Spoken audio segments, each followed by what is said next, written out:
I'm outside mowing the lawn. Mm-hmm. No one invited me for D&D. You want to play D&D with this family that you work for.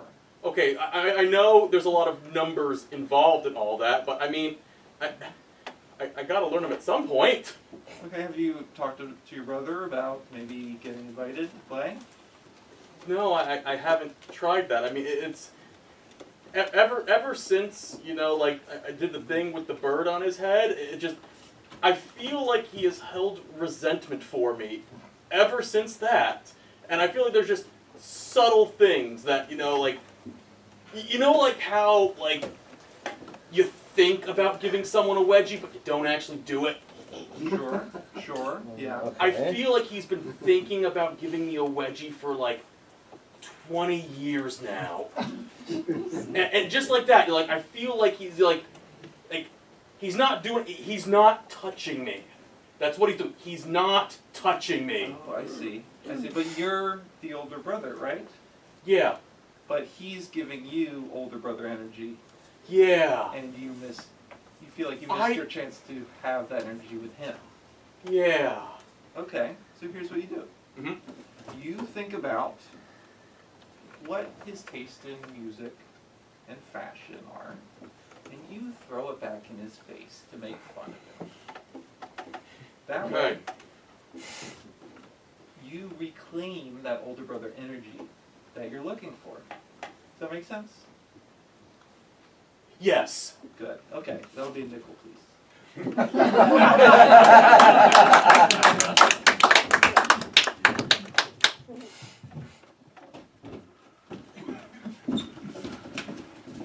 I can't believe it. Now my mom wants me to go with her to get a tattoo of a nickel. What the hell's a nickel? I don't, man. I can't get them. I can't get them to see how incredibly lame they are. They can't, like, when we try to show them, they just think that we're, like, cool because we're trying to be like them. Guys, I have bad news. Oh no, what now? I tried McDonald's. It's actually okay. Oh. Man. Am I old now? Alright, I'll admit it. You too? Simon and Garfunkel's actually pretty slamming. Alright, kids, who's ready to go get that tattoo? Come on. Alright, Mom. Alright, Mom. Yeah, we'll go.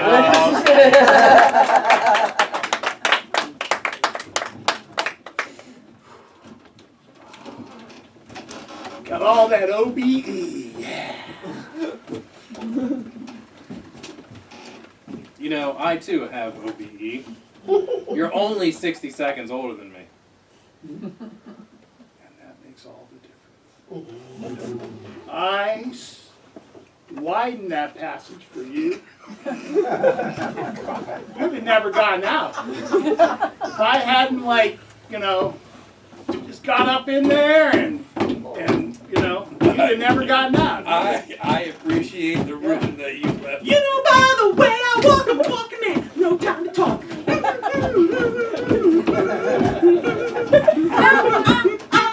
Staying alive.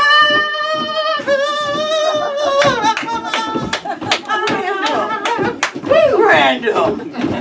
As much as we enjoyed your rendition of Staying Alive, isn't there a lawn that needs mowing? Sure, use your mouth!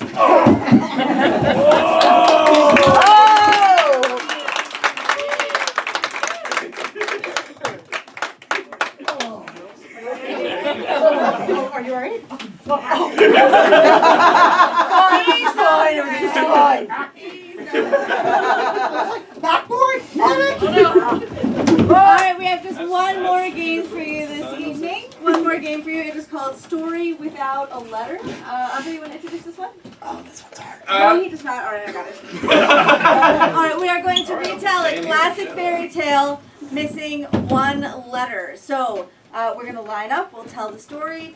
If we use that letter, we need you to buzz us out. So first I need from you your favorite fairy tale. Cinderella. Cinderella, and I need a letter of the alphabet. M. I heard N. M. M. Okay, we're gonna tell the story of Cinderella without the letter M. If you hear someone use the letter M, you get to go and your most annoying buzzer voice. And a person My time has come. Yes! And a Ready to person will shine. get Okay. that person will come out and We ready? All right, come on, Alright, Mike. Start with Cinderella, once upon a Cinderella. time. Cinderella was I hot. said time. Cinderella was hot. hot. Cinderella was hot. Cinderella worked at the house with her sisters and older lady. One day, Cinderella got an invitation to a ball. And at this ball, she knew that she could dress lavishly and have fun. But she didn't have a fancy dress. Her sisters were also invited to the ball, and they got dresses. But they did not take Cinderella. And Cinderella, locked in her space of living, Quarters. yeah, wished upon a star. And after that wish, there arrived Cinderella's fairy lady, fairy lady.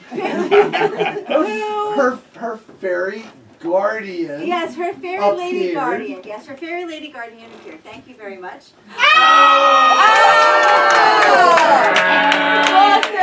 That was a parenthetical. Does that count? Parentheticals count? Yeah, parentheticals count. Sorry, You're Mel. on stage. Yeah. Cinderella's guardian whispered into her ear. She waved her arcane wand Nice. and turned a gourd into a beautiful carriage. And she turned some rodents Oh, into stallions. These stallions were hot. Off to the ball they go. Sicko. Her coach person leading the way, she arrived at the ball and bade entrance. Oh. Hey. Sorry, arcade. Cinderella was announced and stepped down the stairs in her beautiful gown. And got acquainted with a prince. But then, at the stroke of Uh-oh.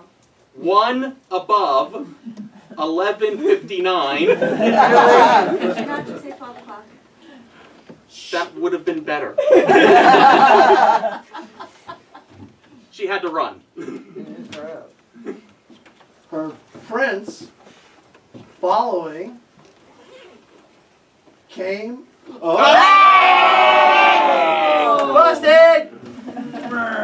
You're Her out. prince, so suave and cute, ran after her with the shoe that she left behind.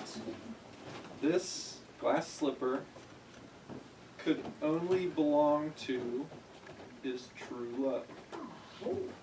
However, uncertain of who his true love really was, he searched through the entire place, looking at the feet of every available